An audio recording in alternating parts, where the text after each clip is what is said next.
Assalamualaikum warahmatullahi wabarakatuh. Om Swastiastu, Namo Buddhaya, salam kebajikan, salam. Kami di sini akan mempresentasikan relasi dan fungsi di mata kuliah Matematika Diskrit. Ini adalah nama anggota kelompok kami. Yang pertama saya sendiri, Dwi Lutfi Taufiq Sani, dan yang kedua Fitri Rayani Sihaan, dan yang ketiga Nafis Difaudin. Relasi adalah suatu aturan yang memasangkan anggota himpunan satu ke himpunan yang lain. Terdapat 3 cara untuk menyatakan relasi dari dua himpunan, yaitu diagram Kartesius, diagram panah, dan himpunan pasangan berurutan. Untuk lebih lengkapnya, mari kita simak di bawah ini. Diagram panah. Kita bisa lihat contoh diagram panah berikut. Ada dua himpunan A dan himpunan B. Himpunan A terdiri dari Adi, Rika, Erga, Caca. Himpunan B terdiri dari jus, sirup, susu, teh. Pada relasi yang menyatakan Adi suka minum jus dan sirup, Rika suka minum susu dan teh, Erga suka minum susu, sedangkan Caca suka minum teh dan sirup. Diagram panahnya ada di sebelah kanan. Adi menunjukkan ke jus sirup, Rika menunjukkan ke susu teh, Erga menunjukkan ke susu, Caca menunjukkan ke teh sirup. Diagram Kartesius. Diagram Kartesius adalah diagram yang menunjukkan dari garis X ke garis Y. Misal dari contoh berikut. A 1,2, B 2,5, C min 2,4. Kita bisa lihat dari X-nya dulu.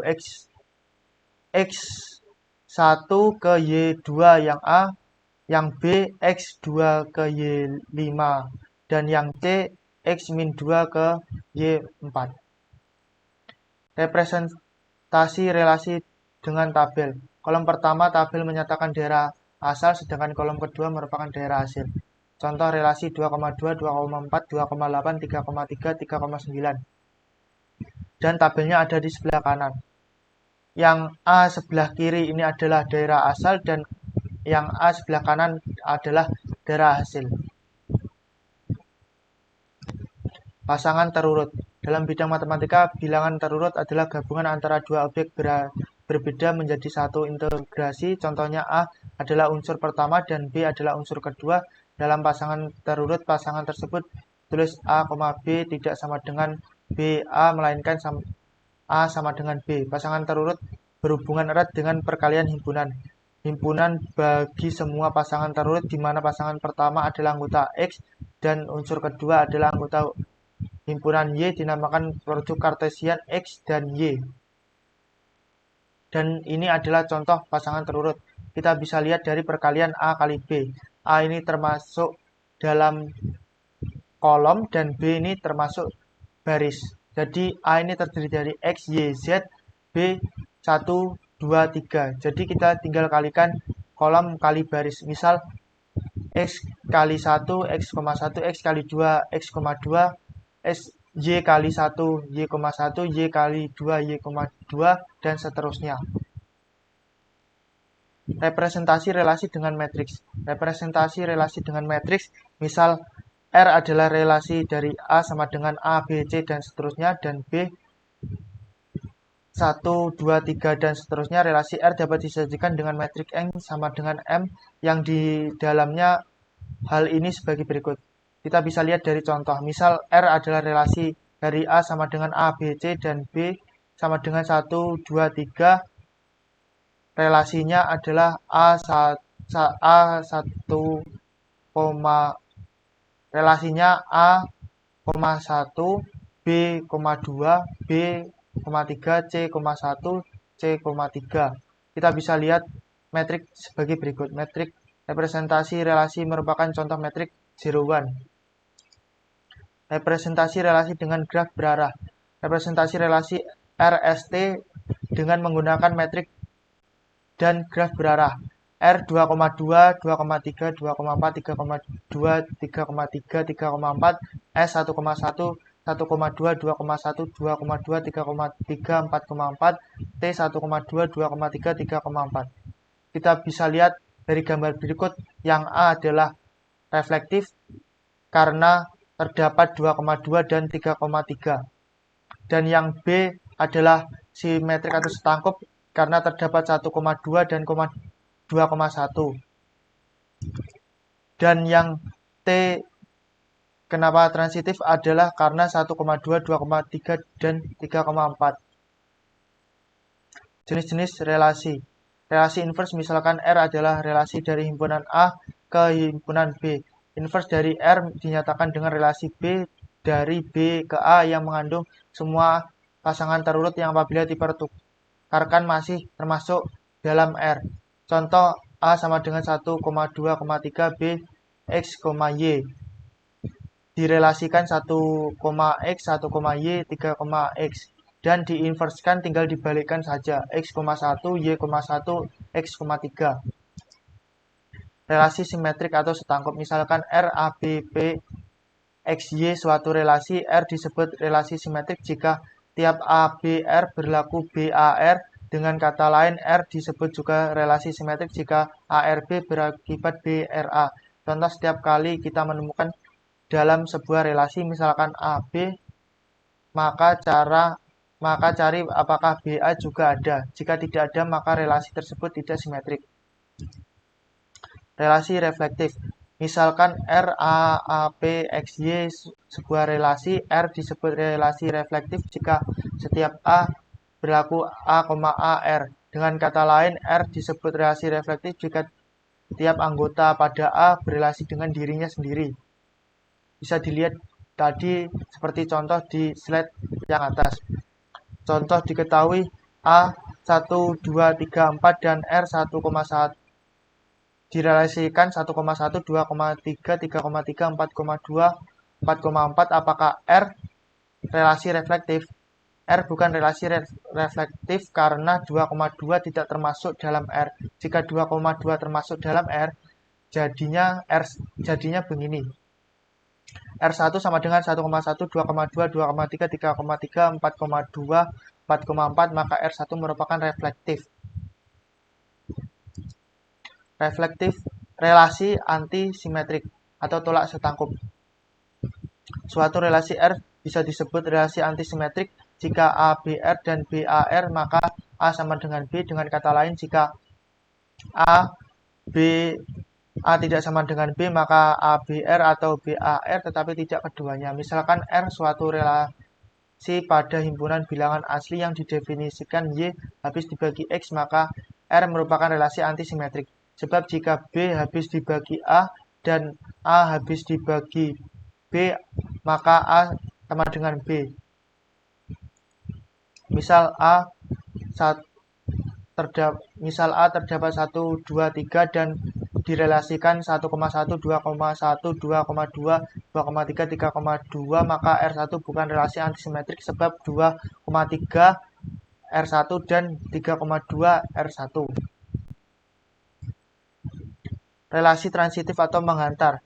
Misalkan R relasi dalam himpunan A, R disebut relasi transitif jika berlaku A, BR dan B, CR, maka ACR. Dengan kata lain, andai A berelasi dengan B dan B berelasi dengan C, maka A berelasi dengan C. Misalkan himpunan A terdapat A, B, C dan direlasikan A, B, AC, BA, CB, maka R bukan relasi transitif sebab BA dan AC tetapi tidak BC. Dilengkapi agar R menjadi transitif adalah sebagai berikut. Misal R sama dengan AA, AB, AC, BA, BB, BC, CA, CB, CC itu termasuk transitif. Relasi inverse. Jika M adalah matriks yang merepresentasikan relasi R, kita bisa lihat langsung pada contoh berikut. M pada kolomnya terdapat 1, 0, 0 dan barisnya 1, 1, 1, 1, 1, 0, 0. Kalau diinverskan tinggal dibalik dari baris ke kolom, kolom ke baris. Dan menjadi gini. Yang tadi baris menjadi kolom jadi 1, 1, 1, 0, 0 dan yang jadi kolom menjadi baris menjadi yang di atasnya jadi 1, 0, 0.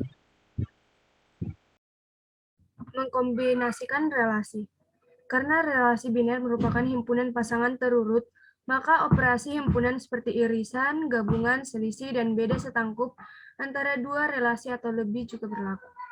Seperti kita lihat pada slide ini, diketahui anggota dari A1, 2, dan 3, B1, 2, 3, 4. Misalnya dalam anggota elemen R1, di sini terdapat 1 digabungkan dengan 1, 2 digabungkan dengan 2, dan 3 digabungkan dengan 3, dan bisa kita lihat sendiri pada slide ini. Dan jika dikombinasikan ke dalam irisan, maka R1 irisan R2 sama dengan 1 digabungkan dengan 1. Hal ini karena di dalam himpunan R1 dan R2, kita melihat anggota yang sama. Jadi anggota yang sama dalam elemen R1 dan R2 itu cuma 1 yang digabungkan dengan 1. Selanjutnya R1 digabungkan dengan R2. Di sini berarti semua anggota R1 digabungkan dengan R2. Nah, kan di dalam R1 dan R2 ada anggota yang kembar, yaitu 1 dan 1. Maka yang ditulis dalam R1 gabungan R2 ini cuma 1 saja. Selanjutnya R1 dikurang R2. Di sini kita mengambil angka yang tidak kembar dari R1 dan R2. Contohnya, kan R1 dan R2 di sini yang kembarnya 1 digabungkan dengan 1. Jadi kita mengambil anggota 2 digabungkan dengan 2, 3 digabungkan dengan 3. Dan itulah hasil dari R1 dikurang R2. Selanjutnya R1 konjungsi OR R2. Ini sama halnya seperti gabungan dari gabungan R1 digabung dengan R2. Selanjutnya kita beralih ke komposisi relasi. Misalkan R adalah relasi dari himpunan A ke himpunan B, dan S adalah relasi dari himpunan B ke himpunan C. Komposisi R dan S dinotasikan sebagai S komposisi R sama dengan anggota dari A, C, di mana elemen bilangan A adalah A, anggota bilangan C adalah C untuk beberapa, B elemen bilangan B. Selanjutnya relasi n-ary atau NR. Relasi biner N sama dengan 2 hanya menghubungkan antara dua himpunan. Relasi yang lebih umum menghubungkan lebih dari dua buah himpunan dinamakan relasi n-ary. Jika N sama dengan 2, maka relasinya dinamakan relasi biner atau BI sama dengan 2. Misalkan, next, lanjut. Relasi n-ary. Di dalam slide ini kita bisa melihat beberapa NIM mahasiswa dan beberapa nama mahasiswa serta mata kuliah dan nilai. Nah, ini dimasukkan ke dalam tabel menjadi sebuah kumpulan tabel atau basis data.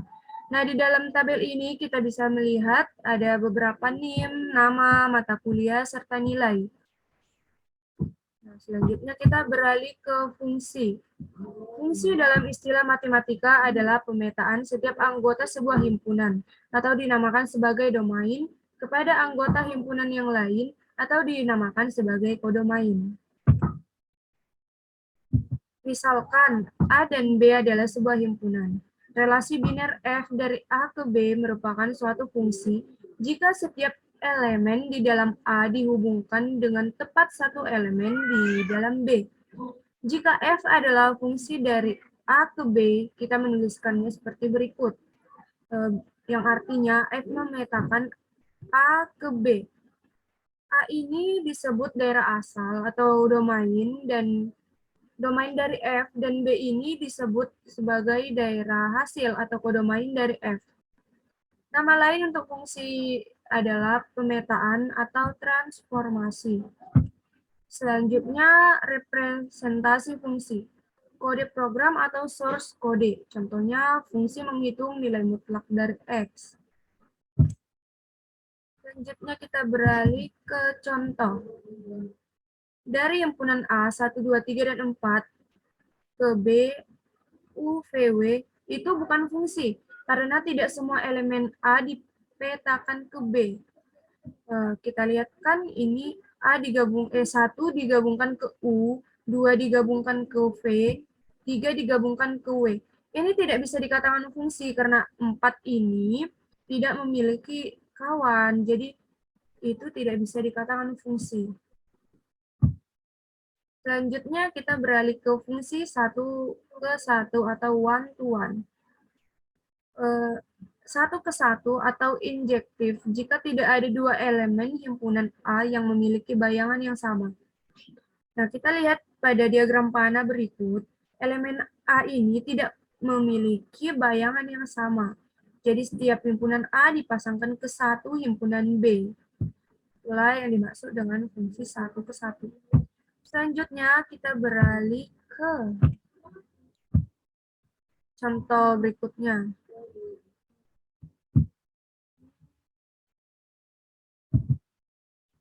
Ini ada soal, tentukanlah apakah fx sama dengan x kuadrat ditambah 1 dan fx sama dengan x kurang 1 merupakan fungsi 1-ke-1. Pada soal ini kita disuruh membuktikan apakah soal ini masuk ke dalam fungsi 1-ke-1. Nah, penyelesaiannya, fx sama dengan x kuadrat ditambah 1 bukan fungsi 1-ke-1. Kenapa? Karena untuk dua x yang bernilai mutlak sama tetapi tandanya berbeda nilai, fungsinya sama, misalnya F2 sama dengan F minus 2 sama dengan 5. Padahal minus 2 tidak sama dengan 2. Yang kedua ini Fx sama dengan X dikurang 1 adalah fungsi 1-ke-1. Karena untuk A tidak sama dengan B. A dikurang 1 tidak sama dengan B kurang 1. Misalnya untuk X sama dengan 2, F2 sama dengan 1, dan untuk X sama dengan minus 2, F minus 2 sama dengan minus 3. Selanjutnya fungsi pada atau onto. Fungsi f dipetakan pada atau onto atau surjektif jika elemen himpunan B merupakan bayangan dari satu atau lebih elemen himpunan A. Contohnya kita lihat pada diagram panah berikut. Elemen B merupakan bayangan dari satu atau lebih. Ini seperti contohnya A dipetakan pada 1, C dipetakan pada 1. Itulah contohnya. Selanjutnya kita beralih ke slide berikutnya.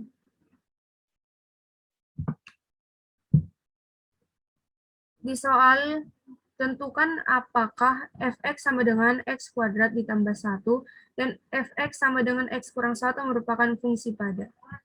Penyelesaiannya, fx sama dengan x kuadrat ditambah 1 bukan fungsi pada, karena tidak semua nilai bilangan bulat merupakan jelajah dari f. Soal kedua, fx sama dengan x kurang 1 adalah fungsi, karena untuk setiap bilangan bulat y selalu ada nilai x yang memenuhi, yaitu y sama dengan x minus 1 akan dipenuhi untuk x sama dengan y ditambah 1. Fungsi berkoresponden 1-ke-1. Fungsi f dikatakan berkoresponden 1-ke-1 atau bijeksi jika ia fungsi 1-ke-1 dan juga fungsi pada atau onto. Contohnya, relasi f sama dengan 1 dan u, 2 dan w, 3 dan v dari A 1, 2, 3 ke B, U, V, W adalah fungsi berkoresponden 1-ke-1 karena f adalah fungsi 1-ke-1 maupun fungsi onto. Contoh kedua, ada fungsi fx sama dengan x min 1 merupakan fungsi yang berkoresponden 1-ke-1 karena f adalah fungsi 1-ke-1 maupun fungsi pada. Inverse dari fungsi. Jika f adalah fungsi berkoresponden 1-ke-1 dari A, B, maka kita dapat menemukan balikan inverse dari f. Balikan fungsi dilambangkan dengan f inverse. Misalkan A adalah anggota himpunan A dan B adalah anggota himpunan B, maka f inverse B sama dengan A jika FA sama dengan B. Inverse dari fungsi yang berkoresponden 1-ke-1 sering dinamakan juga fungsi invertible atau dapat dibalikan, karena kita dapat mendefinisikan fungsi balikannya. Sebuah fungsi dikatakan non-invertible tidak dapat dibalikan jika ia bukan fungsi yang berkoresponden 1-ke-1 karena fungsi balikannya tidak ada. Contoh, relasi f sama dengan 1 dan u, 2 dan w, 3 dan v dari A 1, 2, 3 ke B, U, V, W adalah fungsi yang berkoresponden 1-ke-1.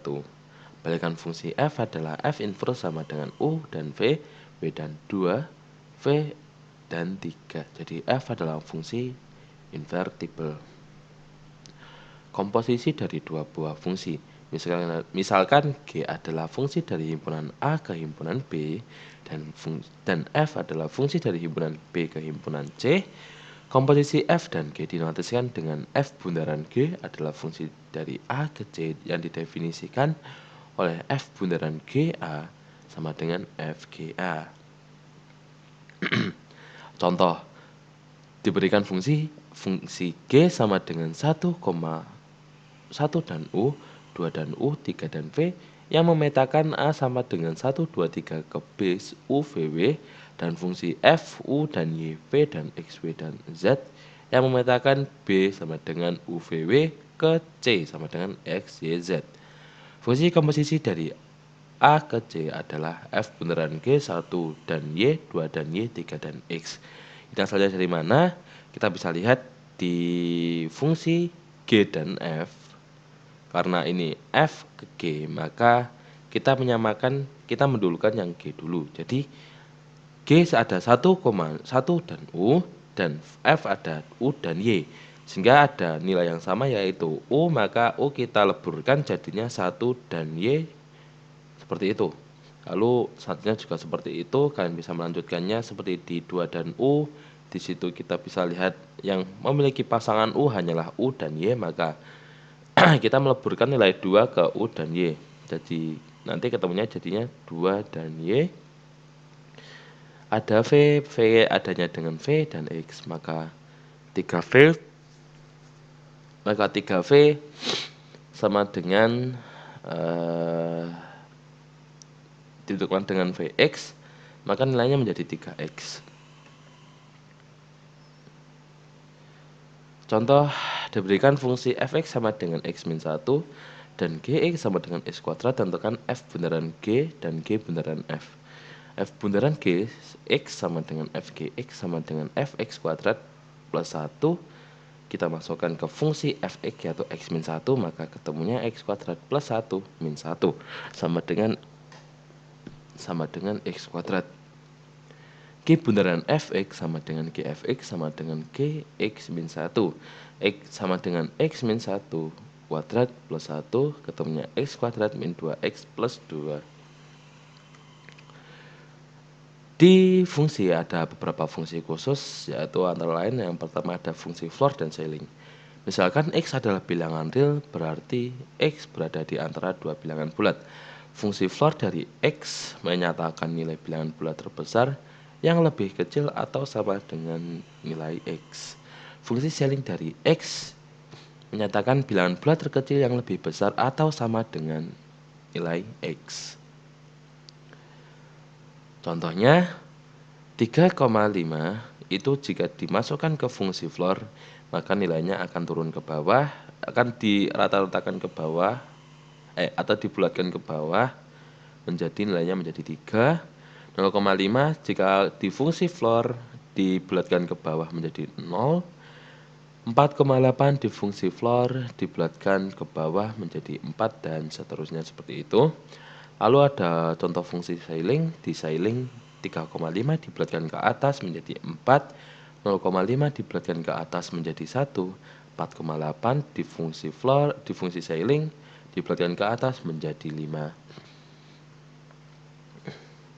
Fungsi modulo. Misalkan A adalah sembarang bilangan bulat dan M adalah bilangan bulat positif, A mod M memberikan sisa pembagian bilangan bulat bila A dibagi dengan M. A mod M sama dengan R sedemikian sehingga A sama dengan MH plus R. Dengan R lebih besar sama dengan 0 dan R kurang dari M tentunya.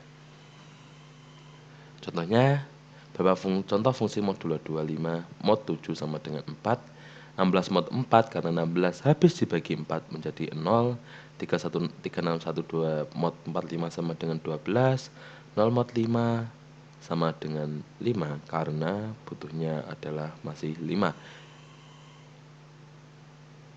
Min 25 mod 7 sama dengan 3 sebab min 25 sama dengan 7 dikali min 4 ditambah 3. Lalu ada fungsi rekursif. Fungsi f dikatakan fungsi rekursif jika definisi fungsi mengacu pada dirinya sendiri. Jadi, Nanti ada contohnya adalah n faktorial sama dengan 1,1 kali 2 kali seterusnya hingga kali n-1 kali n nanti sama dengan n-1 faktorial kali n. Mungkin cukup sekian dari kelompok kami, ada kurang lebihnya kami mohon maaf. Akhirul kalam, wassalamualaikum warahmatullahi wabarakatuh.